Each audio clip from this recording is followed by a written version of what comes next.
Presented by RPR Recording Studio.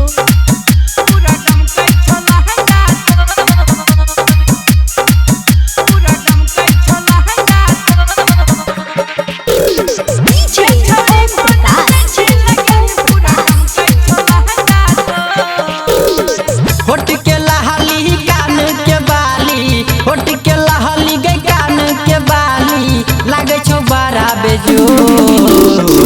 गे छौरी कोनो सेंट लगलही, गे छौरी कोनो सेंट लगलही, पूरा गम कई छो तोहर पोरे पोर।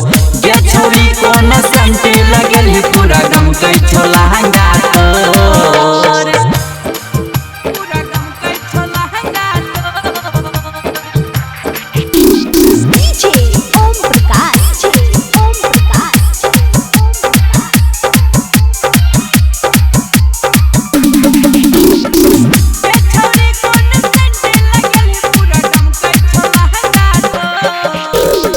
प्यारी के पायल तोहर छम छम करई छो, तोहरा लहंगा पूरा गम गम करई छो।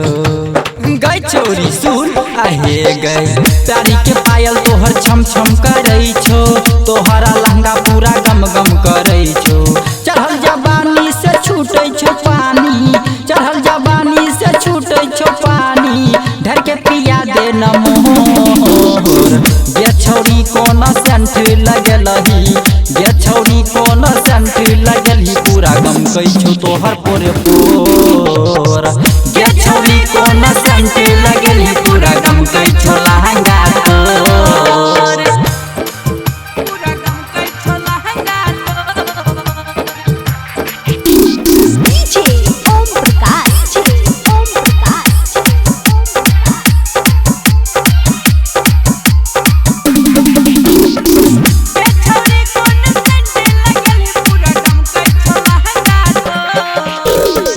राइटर चंदन बोलाबै छो कोरा, प्रिंस राजा मजा ले तो थोड़ा थोड़ा।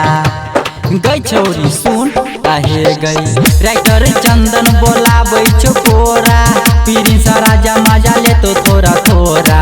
लगे छी सुपर या न हमरा ऊपर, लगे छी सुपर या न हमरा ऊपर, जवानी के देबो हम तोर। गे छौरी कोन सेंट लगलही, गे छौरी कोन सेंट लगलही, पूरा गम कई छो तोहर पोरे पोर। गे छौरी कोन सेंट लगलही, पूरा गम कई छो लहंगा तोर। होट के लहली कान के बाली, होट के लहली गई कान के बाली, लागे छो बड़ा बेजोर। गे छौरी कोन सेंट लगलही, गे छौरी कोन सेंट लगलही, पूरा गम कई छो तोहर पोरे पोर। गे छौरी कोन सेंट